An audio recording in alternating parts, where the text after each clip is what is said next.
জামাতে ইসলাম যে জোকের মতো একটা সংগঠন, যা ধীরে ধীরে মানুষের রক্ত চুষে খায়, তার প্রমাণ আজকে হয়ে গেল। আজকে ইসলামী ব্যাংকের একজন স্টাফ সে এই প্রমাণটা দিয়েছে যে কিভাবে চাঁদা তোলে তারা ইসলামী ব্যাংকের ভিতরে। চলেন আমরা দেখি যে স্টেপ বাই স্টেপ দেখায় দিচ্ছে কিভাবে ইসলামী ব্যাংকের ভিতরে চাঁদা তুলে শিবিরের নেতাকর্মী, জামাতের নেতাকর্মীদের পেট চালায়। আমরা এইটা একটু এই মুহূর্তে দেখব।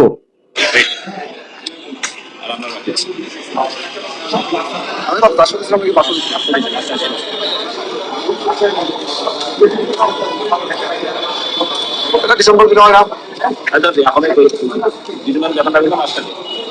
কত টাকা লাগে? 500 টাকা দিলাম। বেতনই কয় টাকা ভাই? হ্যাঁ, টাকা তো দিচ্ছি আমি।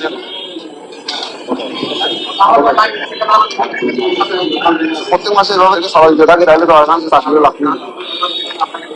এই মুহূর্তে উনি প্রত্যেকটা ডেস্কে ডেস্কে যাবে এবং টাকা তুলবে, এটা আমরা দেখবো।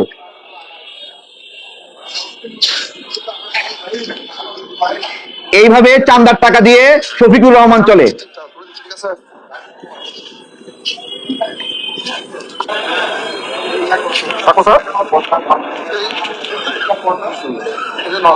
গত মাসে দিল আবার 500 টাকা, 900 টাকা ফলাবারের জন্য। কি এগুলো কি ব্যাংক থেকে কি এরা কি হয়েছে জানে?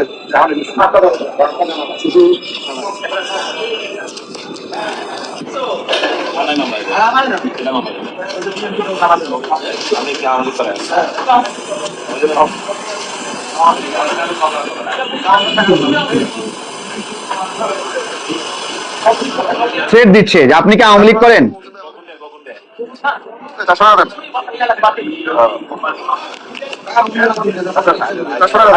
আমারটা দিয়ে দিচ্ছি ভাই, প্রত্যেক মাঝে মাঝে এগুলো সারা দিলে এত দূরে চাকরি লাভ, চাকরি ছেড়ে দিব।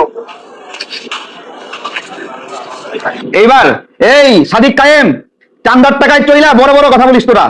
এই শফিকুর মাসুদ, হ্যাঁ কি চান্দার টাকায় চইলা বড় বড় কথা বলো?